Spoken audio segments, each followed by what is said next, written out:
Assalamualaikum warahmatullahi wabarakatuh. Jumpa lagi dengan saya, Ikar Mustika Suara di channel Opti Digital.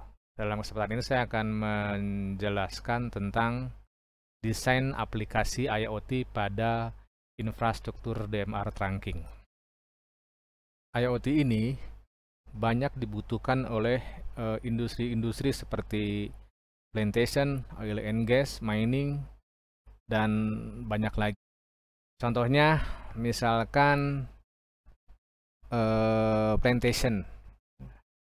Mereka itu bekerja pada area yang sangat luas, rata-rata 20.000 hektar sampai 100.000 hektar. Bisa kita bayangkan mereka berada di blank spot GSM. Aset mereka begitu banyak, misalkan salah satunya adalah kendaraan.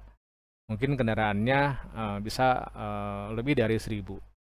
Bisa kita bayangkan bagaimana kita mengontrol kendaraan sebanyak itu di area yang tidak ada sinyal. Ya, itu mungkin akan menjadikan operasional yang tidak akan terkontrol. Itu masalah-masalah itu mungkin akan membutuhkan teknologi IoT, bagaimana caranya bisa mengontrol semuanya. Mungkin di oil and gas juga diperlukan ya, karena rata-rata posisinya di rural area. Mereka harus mengontrol produksi dari setiap sumur minyak ya. Jadi kalau memang tidak ada minyaknya ya, maka lebih baik dimatikan karena operasionalnya akan lebih mahal dibanding produksinya. Jadi semuanya harus dikontrol dan kondisinya itu jauh-jauh ya, dan ada di daerah-daerah yang blank spot. Jadi sebab itulah mereka membutuhkan otomasi dari IoT ini. Baik, karena lokasi mereka itu ada di blank spot GSM rata-rata, maka sebelum kita develop aplikasi IoT, kita harus pastikan dulu kira-kira di lokasi tersebut ya, infrastruktur komunikasinya itu akan menggunakan apa. Kalau posisinya sudah blank spot GSM, mungkin alternatifnya kita bisa pakai satelit ya, ada atau BWA atau WiFi atau LoRa atau seluler yang private ya, jadi dibangun seluler ya, di situ, atau ada teknologi DMR trunking ya, atau tetra trunking. Nah, kita bahas satu-satu ya. Kalau satelit itu dia punya karakter harus lepas, harus terbuka ya. Ketika ada di hutan ya, maka handheld yang dipegang ataupun disk satelit itu harus benar-benar terbuka, kelihatannya tidak leluasa untuk bergerak ya. Nah, BWA juga, BWA dan WiFi ini itu adalah teknologi broadband wireless yang powernya tidak begitu besar ya, rata-rata sekitar setengah sampai 1 watt, dan frekuensi kerjanya ada di frekuensi tinggi, sehingga rintangan-rintangan dari pohon-pohon itu juga sangat menjadi halangan yang sangat berarti. Nah, LoRa ini teknologi BWA yang main di low band ya, main di frekuensi rendah. Ada LoRa yang main di UHF. Nah, UHF ini frekuensinya karakternya itu cukup bagus ya. Mungkin pohon tidak jadi halangan, tetapi LoRa ini di regulasinya itu minus 17 dBm, itu mungkin di bawah 10 miliwatt ya. Jadi mungkin dengan kondisi puluhan kilo ini tidak memungkinkan. Lalu kita lihat ke seluler. Seluler itu memang public ya, tetapi operator saat ini bisa memberikan layanan private LTE. Artinya mereka bisa memasangkan seluler di lokasi-lokasi tertentu dengan kondisi private, tidak terhubung ke publik ya. Nah, seluler ini misalkan 4G gitu ya, itu rata-rata coveragenya itu antara 1,5 sampai 3 atau 4 km lah. Kalau konturnya bagus mungkin 5 km bisa. Tuh, dan selanjutnya yang kelima adalah DMR. DMR trunking ini teknologi narrowband ya. Narrowband artinya dia bandwidth per channelnya kecil, cuma 12,5 kilo sampai 25 kilo. Tapi dia main di frekuensi UHF ya, dan powernya cukup besar, 50 sampai 100 watt. Jadi jangkauannya itu bisa cukup jauh ya. Jadi mungkin bisa 10 atau 20 kilo bahkan lebih. Selanjutnya adalah Tetra. Tetra ini teknologi yang mirip DMR ya, tetapi dia punya teknologi satu channelnya itu bisa megang bandwidth antara 100 sampai 200 kHz untuk teknologi yang terbaru ya. Tetapi di Indonesia ini regulasinya dia disamakan dengan DMR. Jadi teknologinya sudah canggih, tetapi izin frekuensinya masih maksimal 25 kilo, sehingga kemampuan kirim datanya itu tidak jauh dengan DMR. Nah, di sini sudah saya buat perbandingan bahwa untuk GSM 4G ya, GSM 4G, jadi teknologi seluler ini dia mempunyai kelebihan, mempunyai maksimal bandwidthnya itu adalah 40 mega per channel. Jadi dia bisa duduk per channelnya adalah 40 mega, sehingga dengan 40 mega maka rata-rata speed yang dihasilkan itu adalah 15 sampai 20 Mbps. Ini cukup besar ya. Dan kelebihannya itu handheldnya itu murah ya. Jadi kalau menggunakan smartphone tuh ada yang paling murah juga ada ya. Dan kalau kita menggunakan modem, maka bisa langsung cari modem yang ada interface Ethernet. Ini lebih memudahkan. Nah, tapi teknologi seluler ini juga ada negatifnya ya. Ya, kekurangannya adalah coverage-nya tidak terlalu jauh ya, mungkin antara 2 sampai 5 km. Mungkin kalau kita dapat 5 kilo itu pada kontur-kontur yang strategis ya. Nah, lalu izin frekuensi itu hanya diberikan untuk operator, jadi hanya Indosat, Telkomsel, Excel, dan lain-lain lah. Dan untuk membangun BTS ini cukup mahal ya. Mungkin kalau operator itu menyewakan per BTS ke user ya, jadi satu BTS itu antara 80 juta sampai 100 juta per bulan. Nah, itu cukup mahal ya.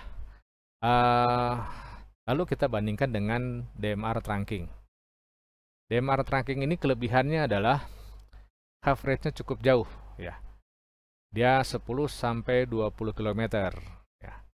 Karena dia itu termasuk teknologi narrowband dengan frekuensi di bawah 1000 mega ya. Dia UHF antara 400 mega gitu ya, dengan power besar, maka dia memungkinkan coverage-nya mungkin lebih dari 20 km pada kontur yang sangat ideal. Lalu keuntungannya adalah untuk teknologi yang TDD ya, itu ISR-nya bisa didapatkan oleh publik ya. Jadi itu agak bebas, tapi dia teknologinya TDD. Nah, terus untuk membangun BTS-nya itu tidak semahal BTS GSM ya. Mungkin jauh lah, mungkin seperlimanya gitu ya.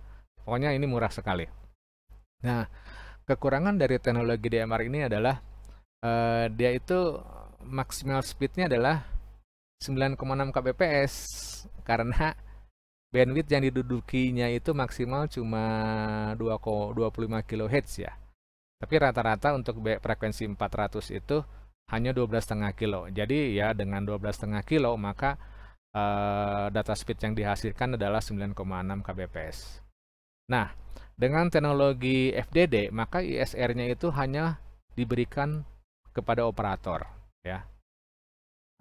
Lalu kekurangannya adalah ini handheld-nya itu lumayan mahal, ya. Jadi tidak semurah smartphone, dan interface yang ada di perangkat modemnya itu hanya ada serial. Jadi kalau lihat dari perbandingan ini, ketika kita berada di area yang sangat luas, yang puluhan ribu hektar, maka pertama yang kita butuhkan adalah coveragenya jauh, ya. Di sini tentunya adalah radio trunking, ya, DMR trunking. Jadi meskipun kalau misalkan kita punya teknologi yang sangat ideal, ya, bandwidth-nya bagus, speed-nya bagus, tapi tidak bisa menjangkau area keseluruhan, nah itu mungkin itu juga tidak ada artinya. Jadi untuk rural area mungkin karena kebutuhannya adalah pertama coverage, maka kita ambil DMR trunking. Oke, kita lanjutkan. Kalau memang sudah dipastikan bahwa infrastrukturnya adalah DMR trunking, maka kita harus mengatur desain aplikasi IoT untuk menggunakan infrastruktur DMR trunking ini. Karena tidak bisa disamakan ketika kita developnya untuk GSM, untuk di FO, lalu kita jalankan di DMR trunking, maka kemungkinan itu tidak jalan. Karena di sini tuh dia tidak mengerti IP, ya, dia hanya serial, ya. Untuk itu saya akan coba menjelaskan, ya. Jadi kira-kira konsepnya harus benar-benar menyesuaikan dengan infrastruktur. Nah, karena radio tracking ini low speed, ya, jadi kita harus menyesuaikan. Nah, saya coba membuat seperti ini nih. Misalkan saya akan membuat aplikasi GPS map, ya, di suatu tempat di rural area, ya, yang areanya sangat luas, dengan menggunakan handheld di ujungnya menggunakan smartphone. Karena radio tracking ini low speed, ya, jadi kita harus menyesuaikan. Nah, saya coba membuat seperti ini nih. Jadi biasanya saya tuh membuat kita buat setiap ini radionya ini dipasang RPI hotspot. Jadi RPI hotspot itu di dalamnya itu ada aplikasi capture data dari serial, ya, karena modemnya menggunakan serial. Lalu data yang di-capture dari serial itu dimasukkan ke dalam database lah, boleh SQL, boleh MySQL, boleh apapun lah gitu. Nah, database ini lalu dibuat aplikasi, ya. Jadi karena dengan Raspberry ini kita bisa membuat aplikasi dalam web. Kira-kira begitu, ya. Jadi setiap daerah, setiap remote, ya. Misalkan saya punya, contohkan di sini saya punya 5 remote, ya, 5 remote. Nah, di setiap remote itu posisinya sama. Jadi ada radio modem, saya bilang ini radio modem, ada RPI hotspot. Ini terminalnya menggunakan smartphone. Nah, smartphone ini karena ini jadi hotspot, ya. Jadi smartphone ini tuh connect-nya ke hotspot ini, ke Raspberry hotspot, dan di Raspberry ada aplikasi web, maka dia browsingnya ke sini, ya, dekat, ya. Nah, selanjutnya begini. Dalam teknologi DMR system, ya, itu selalu ada signal beacon. Beacon itu signal yang bisa diatur, ya. Itu untuk mengatur timing setiap remote. Jadi misalkan saya mengatur beacon itu burst-nya itu akan saya buat per 900 detik, ya. 900 second ya. Jadi ketika dia mau mulai transmit burst-nya, maka di dalam aplikasi Capture TX itu ya, dia TX di R1 ini akan transmit setelah 60 detik dari burst. Jadi setelah 60 detik dari burst, maka TX R1 ini transmit. Nah, dia transmit, lalu dia membroadcast ke R2, R3, R4, R5 ya, dengan mengirimkan data ini. Ini data dari R1. Nah, di sini di R1 ini akan dibedakan dari grupnya ini ya. Nah, setelah itu maka R2 ini akan transmit ya, TX R2 ini akan transmit setelah dia 60 second menerima dari R1. Setelah R1 membroadcastkan datanya, maka R2 setelah menerima data R1 60 detik kemudian dia akan transmit. Jadi TX R2 ini akan transmit 60 detik setelah menerima data R1. Lalu dia membroadcast ke semuanya, ke 1, ke 3, ke 4, ke 5 dengan data seperti ini. Database-nya di broadcast ya. Sehingga keempat database dari yang lain itu update. Nah, selanjutnya setelah R2 itu kirim data, maka R3 ini akan transmit setelah dia menerima R2. Dia transmit, ya, dia mengirim data dengan ID-nya R2, R3 ya, karena dia dari grupnya 3. Lalu setelah itu R4 ini ya akan transmit 60 detik setelah dia menerima data dari R3.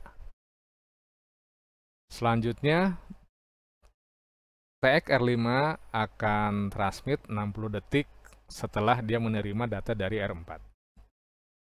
Nah, setelah R5 selesai transmit, maka setelah itu idle ya, karena beaconnya itu adalah 900 detik ya.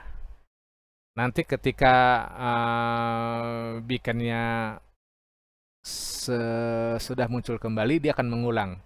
R1 akan muncul, lalu kedua, lalu ketiga, lalu keempat, lalu kelima. Nah, dengan demikian ini tidak akan pernah terjadi tabrakan ya. Jadi kalau kita punya remote-nya 10, maka harus diatur untuk 10 remote.